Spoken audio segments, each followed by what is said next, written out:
सुंदर हो गए। किसी ने कहा बड़े बुद्धिमान हो, संभाल ली, गठरी बांध ली भीतर, मैं बुद्धि।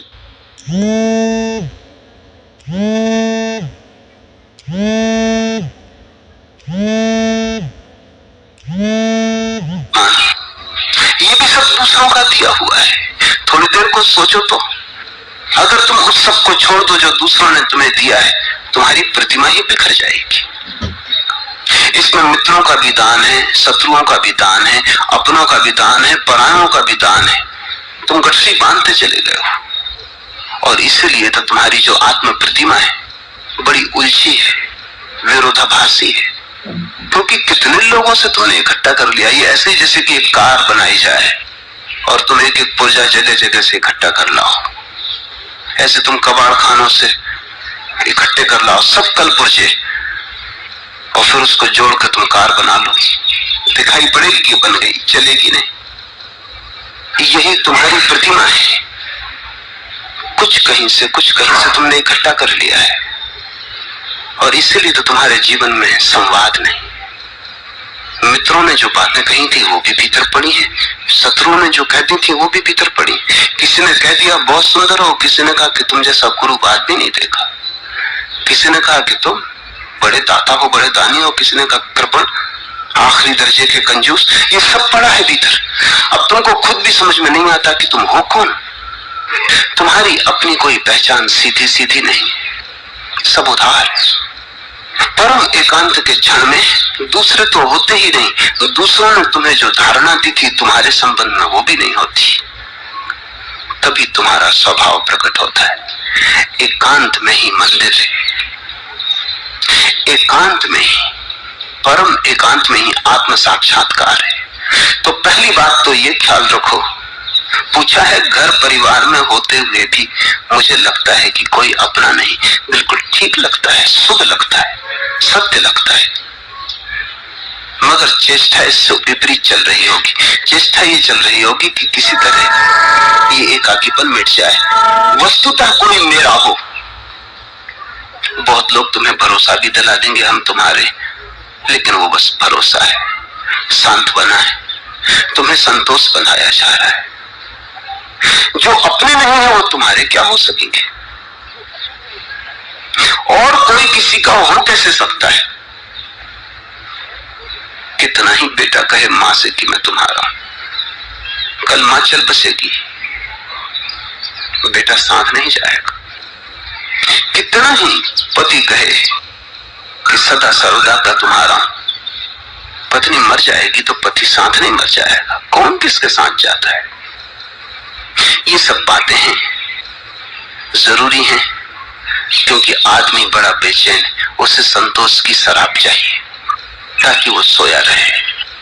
उसे ऐसा ख्याल भर बना रहे कि सब अपने, कितना भरा पूरा घर है। लोग कहते हैं सब भरे पूरे घर पड़े रह जाते हैं जब विदा का क्षण आता है। कोई अपना नहीं है, ये इतना बड़ा सत्य है कि इससे लड़ना मत।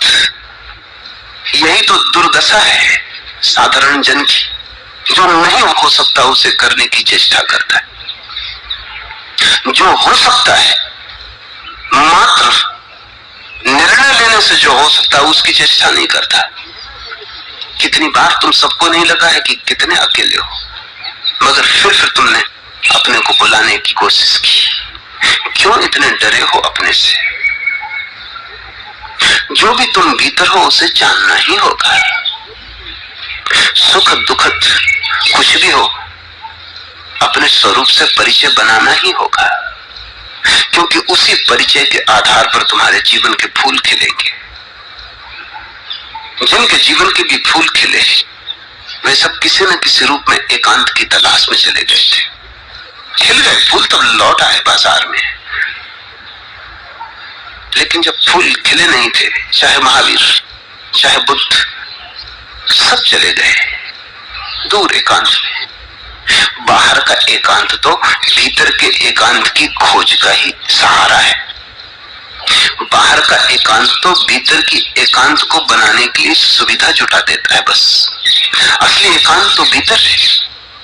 लेकिन अगर बाहर भी एकांत हो तो भीतर के एकांत में डूबने में सुविधा मिलती। जरूरी नहीं है कि कोई भाग के जाए। ठेठ बाजार में भी अकेला हो सकता है। वस्तुतः तुम्हें हर बार लगता है कि अकेले हो, मगर उस अंतर्दृष्टि को तुम पकड़ते नहीं। वो अंतर्दृष्टि तुम्हारा जीवन सत्य नहीं बन पाती, उल्टे तुम उसे झुठलाते हो। तुम कहते हो कौन कहता मैं अकेला हूं, पत्नी है, बच्चे हैं, घर द्वार है, सब भरा पूरा है। भीतर तो देखो पात्र खाली का खाली पड़ा है। ये प्रवंचनाएं हैं, इन प्रवंचनाओं से जागो। तो मैं तुमसे ये नहीं कहता, मैं तुम्हें कोई तरकीब नहीं बताता कि कैसे तुम्हारा अकेलापन मिट जाए। मैं तुमसे कहता हूं कैसे तुम अकेलेपन को उत्सव बना लो, कैसे तुम्हारा अकेलापन तुम्हारे जीवन की संपदा बन जाए, कैसे तुम्हारा अकेलापन आत्म साक्षात्कार का द्वार बन जाए। छोड़ो बचना, जीवन भर बहुत दौड़े, कहां पहुंचे। अब वही हो रहो जो अपने आप होता मालूम पड़ता है। राजी हो जाओ, और राजी भी बेमन से नहीं, थके मन से नहीं, राजी भी विषाद और हार में नहीं, राजी सत्य को समझकर। अकेलेपन से लड़के कभी कोई नहीं जीता है। जीतने वाले अकेलेपन पर सवार हो गए, उन्होंने अकेलेपन का घोड़ा बना लिया, अकेलेपन को रथ बना लिया, उस पर सवार हो गए। और तब अकेलापन कैवल्य तक पहुंचा देता है, उस परम दशा तक जिसको भगवान कहें, परमात्मा कहें, मोक्ष कहें, निर्वाण कहें, उस परम दशा तक पहुंचा देता है। अकेले ही तुम पहुंचोगे। तो मैं जब तुमसे कहता हूं अकेलेपन को स्वीकार कर लो, तो ध्यान रखना, स्वीकार करने का मजा तो तभी होगा जब तुम स्वागत से स्वीकार करोगे। ऐसे बेमन से कर लिया कि ठीक है चलो, नहीं होता तो चलो यही कर लेते, तो कुछ भी ना होगा। तब तुम्हारे इस बेमन के पीछे तुम्हारी पुरानी आकांक्षा अभी भी सक्रिय है। तुम कोई ना कोई उपाय खोज के फिर अपने अकेलेपन को भरोगे। ग्रस्त का अर्थ है जो अपने अकेलेपन को भरने की कोशिश में लगा है। संन्यास्त का अर्थ है जो इस सत्य को अंगीकार किया है कि अकेलापन है, भरा नहीं जा सकता, तो जिएंगे, तो हम इसे भोगेंगे, इसका स्वाद लेंगे। अगर है भीतर तो जरूर कुछ कारण होगा, और कारण यही है कि अकेलेपन की सीढ़ी परमात्मा से लगी, उसी पे चढ़ चढ़ के एक एक सोपान तुम परमात्मा तक पहुंच जाओगे। जब तक तुम अपने अकेलेपन से बचोगे तब तक तुम संसार में उतरते जाओगे और परमात्मा से दूर होते जाओगे, क्योंकि जितना तुम दूसरों से जुड़ोगे उतने ही अपने से दूर हो जाओगे। और वो जोड़ वास्तविक नहीं है, वो जोड़ सिर्फ जोड़ का धोखा है, जोड़ का आभास है। हम सारी व्यवस्था ऐसी करते हैं कि बंधन वास्तविक मालूम पड़ने लगे। इसलिए तो शादी का इतना शोरगुल मचाया जाता है। बैंड बाजे, घोड़ा, मेहमान, उत्सव, मंत्र, पूजा, हवन, यज्ञ, ये सब उपाय हैं ताकि पुरुष और स्त्री को ये पक्का हो जाए कि ये घटना कुछ ऐसी है कि इसको उल्टाया नहीं जा सकता। कोई बड़ी महान घटना घट रही, ये मनोविज्ञान है। अगर शादी ऐसे ही कर दी जाए तो ज्यादा टिकेगी नहीं। इसलिए तो पश्चिम में तलाक बढ़ता जाता है। शादी का पूरा मनोविज्ञान टूट गया है, उसके आसपास की सारी व्यवस्था उखड़ गई है। तो सच्चाई साफ हो गई कि हम दोनों का दिल था साथ होने का तो साथ हो गए, अलग होने का तो अलग हो गए। बंधन कहाँ है? ध्यान रखना, जिन जिन बंधनों को तुमने बंधन माना है वो मान्यता के। मैं नहीं कहता कि संबंधन तोड़ के भाग खड़े हो, जाना कहाँ है भाग कर, लेकिन जानते रहो कि बंधन सब खेल है। पति रहो, पत्नी रहो, जहां पाया है अपने को, जहां खड़े हो वहीं रहो। लेकिन एक बात मन में साफ हो जाए कि सब बंधन व्यस्तता का खेल है। इससे हम अपने को भरते और बुलाते हैं, लेकिन अकेला होना हमारा स्वभाव है। साथ होना संयोग है, अकेला होना स्वभाव है। संसार संयोग है, कैवल्य स्वभाव है।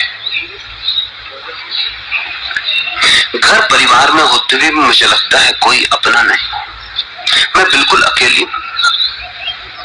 इस शुभ घड़ी का उपयोग कर लो। अकेली हो या अकेले हो, आनंद भाव से छाती से लगा लो इस बात को। सब अशांति मिट जाएगी, सब बेचैनी मिट जाएगी। कौन अपना है? अपेक्षा मिट जाएगी। कोई भी अपना नहीं है, फिर भी लोग जो कुछ कर देते हैं तो अनुग्रह। जिसको तुम अपना मान लेते हो उससे अपेक्षाएं हो जाती, तो उसके कारण तुम दुखी तो होते हो, सुखी कभी नहीं होते। उसके कारण दुख होता है, जहां जहां अपेक्षा टूटती है वहां वहां दुख होता है, लेकिन जहां जहां अपेक्षा पूरी होती सुख नहीं होता। तुम कहते हो तो अपना है, इससे क्या, इसमें कौन सी बड़ी भारी बात हो गई। अकेला जो जीने लगा वो धीरे धीरे अनुभव करेगा सारे संसार के प्रति अनुग्रहित है, कोई यहां अपना नहीं है। फिर भी लोग बड़े प्यारे हैं, हाथ में हाथ दे देते हैं, कहते हैं चलो अंधेरे में साथ है। कोई अपना यहां नहीं, फिर भी लोग साहस बनाते हैं, कहते हैं घबराओ मत, हम तो हैं। अनुभव करो कि अगर तुम्हारी अपेक्षा गिर जाए, जो भी थोड़ा बहुत किसी ने कर दिया वो भी न करता तो क्या करते? कोई जबरदस्ती तो न थी, कोई मांग और दावा तो न हो सकता था, कोई कोर्ट कचहरी तो नहीं की जा सकती थी। मैं बिल्कुल अकेली हूं, इस भाव को गहन होने दो, यही तुम्हारा मंत्र हुआ। इसे दोहराओ, गदगद होकर दोहराओ कि मैं अकेली हूं। इससे बड़ी स्फुरना होगी। जिन जिन से दुख मिलता था उनसे दुख मिलना बंद हो जाएगा, और जिनसे कभी भी सुख मिलने की कोई आशा न थी उनसे भी सुख मिलने लगेगा। दृष्टि की बात है। लोग चारों तरफ बड़े प्रीतिपूर्ण मालूम होने लगेंगे एक बार तुम्हारी अपेक्षा गिर जाए। तुम देखोगे लोग भले हैं, और जैसे ही तुम्हारी ये बात गहरी बैठ जाए भीतर कि अकेलापन स्वभाव है, द्वार खुला, क्योंकि तुम विश्राम की अवस्था में आ जाओगे। लड़ाई बंद हो गई, तुम नदी की धार में बहने लगे, तैरना बंद किया। ये अकेलेपन की लहर परमात्मा तक ले जाती है, ये आनंद सागर तक ले जाती है।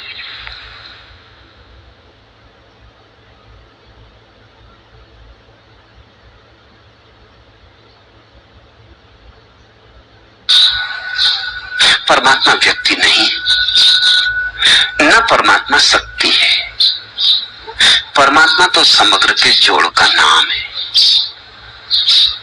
ये जो सारा अस्तित्व है, इस सारे जोड़ का नाम परमात्मा है। ये सारा अलग अलग खंड खंड तो नहीं, इतना तुम्हें भी समझ में आता, सब जुड़ा है। हर एक चीज दूसरी चीज से जुड़ी, अगर जुड़ी ना होती तो हम बिखर गए होते, गिर गए होते। चांद तारे जुड़े, सूरज पृथ्वी जुड़ी है, वृक्ष जमीन से जुड़े, हम जमीन से जुड़े हैं, हम हवा से जुड़े हैं, हवा से सारे पशु पक्षी जुड़े हैं, हम सूरज से जुड़े हैं, सूरज से सारे वृक्ष जुड़े, हम सब जुड़े हैं, हम सब एक साथ हैं। हम में से कोई भी अकेला नहीं हो सकता है। अगर जमीन पर एक भी वृक्ष न रह जाए तो आदमी भी समाप्त हो जाएंगे,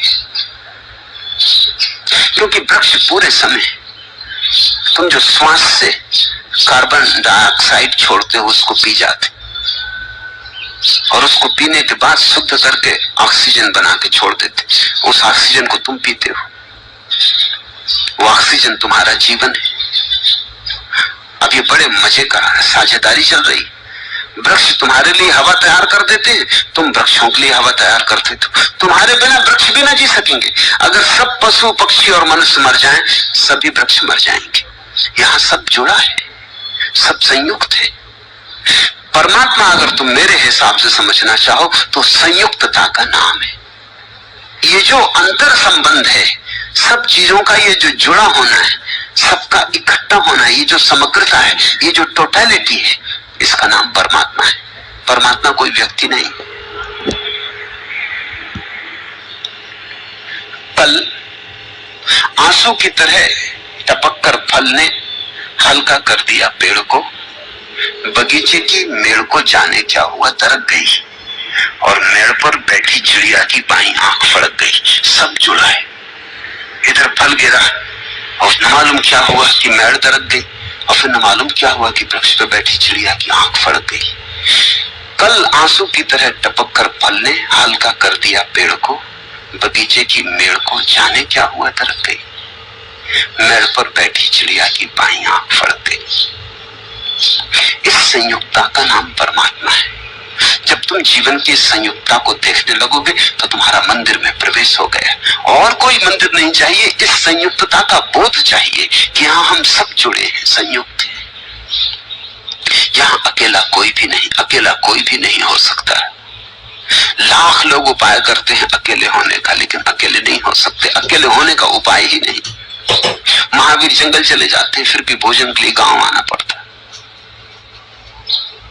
महावीर जंगल चले जाते हैं, फिर सत्य का उदय होता है तो समझाने के लिए लोग खोजने पड़ते।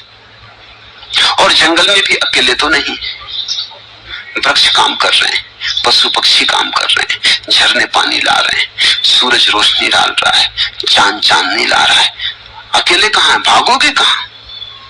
तुम सोच सकते हो कोई आदमी बिल्कुल अकेला जी सकता है एक क्षण भी?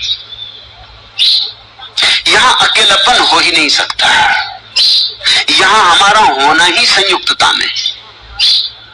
इसलिए मैं सन्यासी को नहीं कहता भागो, भागने से क्या होगा, कहां जाओगे? जहां जाओगे वहीं सब मौजूद है।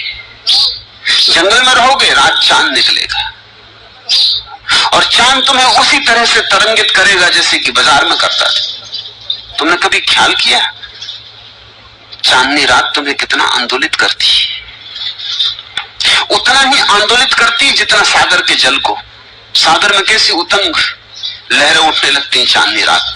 पूरा चांद और सागर बिल्कुल पागल हो उठता, नाच उठता है मस्ती में।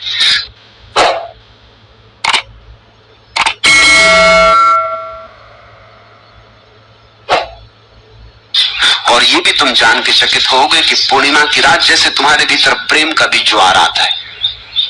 पूर्णिमा की रात जितनी कविताएं पैदा होती हैं और किसी रात पैदा नहीं होती।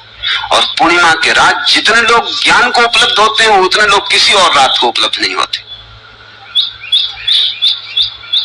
बुद्ध के जीवन में तो ये कथा है कि बुद्ध पूर्णिमा को ही पैदा हुए और बुद्ध को पूर्णिमा को ही संबोधि प्राप्त हुई और बुद्ध पूर्णिमा को ही मरे।